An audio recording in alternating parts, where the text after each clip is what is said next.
Now, is there any part of this operation that you can give the administration credit for, given the action versus words over the past 47 years?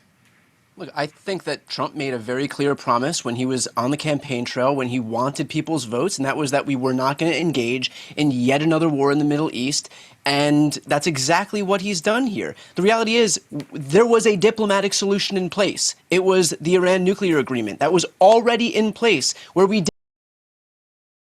In this video, Tyler Cohen corners a Trump strategist over the new Iran war. If you want to continue seeing MAGA hypocrisy exposed, show your support by hitting like and subscribe. And don't forget to ring that notification bell so you never miss a video. Now let's watch this together and then I'll give my 2 cents at the end.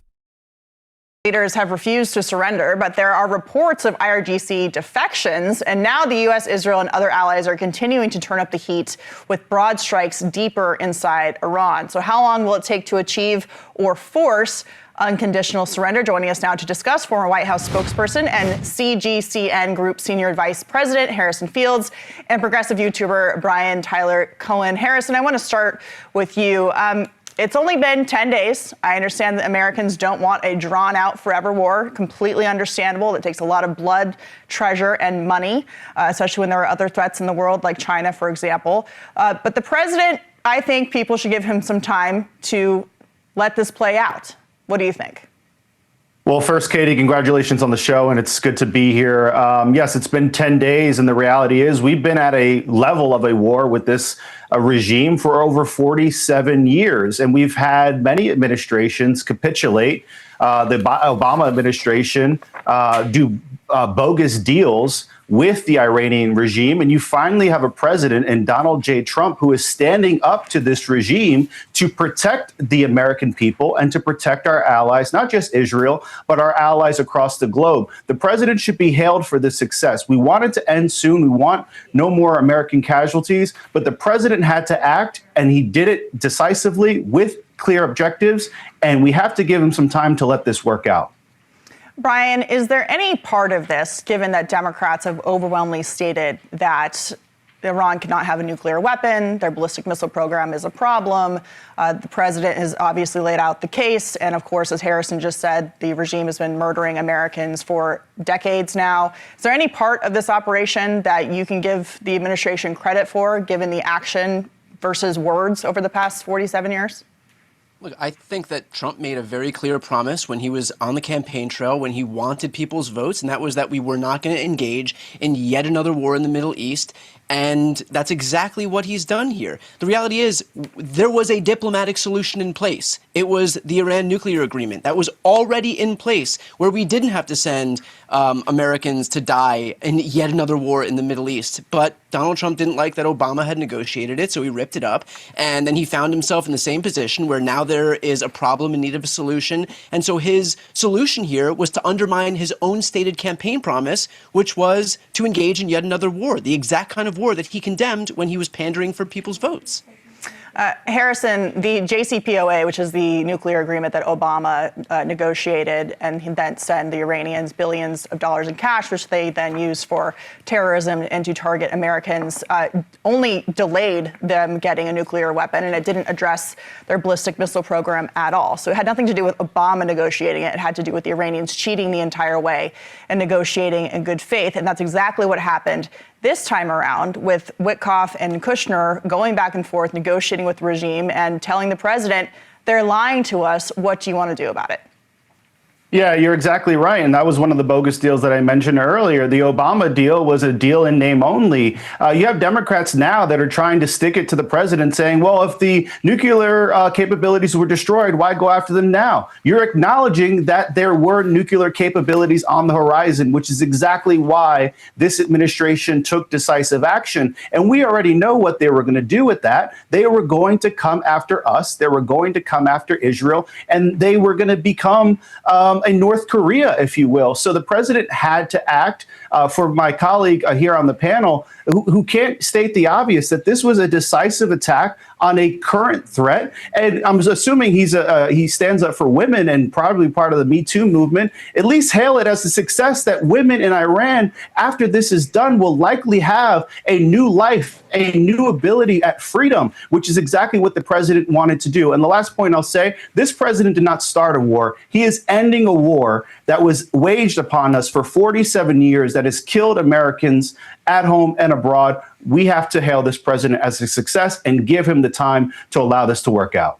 Yeah, and you can argue he's preventing future wars as a result of his actions. But Brian, go ahead and respond. Sure. I mean, you can make up these scenarios for the future, but there's no way to prove that he's preventing future wars. Preventing future wars is just something that you're saying. But the second part of that is Donald Trump came into office promising something expressly, and that is no new foreign wars. And so how do you reconcile the fact that he fed his supporters a bill of goods, said there weren't going to be foreign wars, and yet here we are in the Middle East doing the exact opposite that he claimed that he wanted to do on the campaign trail? Well, this is peace through strength, and I'm sure, Brian, you didn't hail the president or congratulate the president when he put forth peace agreements, when he actually ended wars. I don't think you gave him any credit for that either. So let's be consistent. If you want him to end wars, congratulate him. I am being consistent. That's the problem. The problem is I watched Donald Trump on the campaign trail basically disparage on a daily basis the prospect of all of these other politicians, not like him, not these populists like Donald J. Trump, who were engaging in all of these foreign wars in the Middle East. And yet here we are. We have dead Americans, we have rising oil prices, and we have a war with no clear objective, no clear plan. Half the administration's calling it a war. The other half is calling it some, incursion or excursion. They don't even know what this thing is called. And yet you're suggesting that I'm not being consistent when we watch Donald Trump say one thing on the campaign trail and do another when he's in office. Brian, you can argue that there are no objectives, but there have been objectives repeatedly laid out by both the president and the Secretary of State and the Secretary of War. Also, when it comes to what President Trump talked about on the campaign trail, Harrison, I'll toss this to you. Is this even a war? Katie, would you call it a war? Let me just finish my question, Brian. I also heard him say on the campaign trail, and since the 1980s, that the Iranian regime had to go and that the Iranian regime could not get a nuclear weapon. That's also something he has promised for years. So that is consistent, and things on the ground have changed, Harrison, when the president got back into office, asked for diplomacy, and the Iranians, 5 days after we bombed the nuclear sites, were bragging about how they were going to continue their enrichment. So that's on them, not on the president. Right. Let's remember what happened the last 4 years. Brian, I believe it was my turn. Just give me the second to discuss this. If we got to remember what happened the last 4 years, October 7th happened. You saw the Russian aggression on Ukraine. You saw the world on fire. This president came in less than 2 years. He's got about 8 peace agreements. Wars are ending, and he's taking decisive action to stop the bloodshed from continuing if Iran was to continue down the path that the intelligence community said that Iran was going to do, which is to develop a nuclear weapon. And guess what, Brian? They're coming for you, they're coming for me, and they're coming for Katie and the viewers tonight. So this president had to act. This is not going to be a long, drawn-out war. This president does not want that. You and I both know that. He has to take action, cut the head off the snake, and move on. He is going to be committed to his word. We got to run, Brian, but quick final word to you. Go ahead. First of all, I believe a quick war is exactly what they said for Iraq, and that didn't exactly work out too well. And the second part of that is the first 2 days of this war already cost $5.6 billion. That's on 2 days worth of munitions. I seem to remember a president who came into office under this pretext that he was going to focus on America first. And yet we've had a president who has cut healthcare, cut food assistance, sent the cost of everything higher, but we have plenty of money for foreign wars. Doesn't exactly sound like the Donald Trump of the campaign trail. It's Commander-in-Chief's job to protect America, and that's what he says he's doing. Harrison Fields and Brian Tyler Cohen, thank you for joining me. I appreciate it. Talk to you soon. God bless the lives lost. Thanks.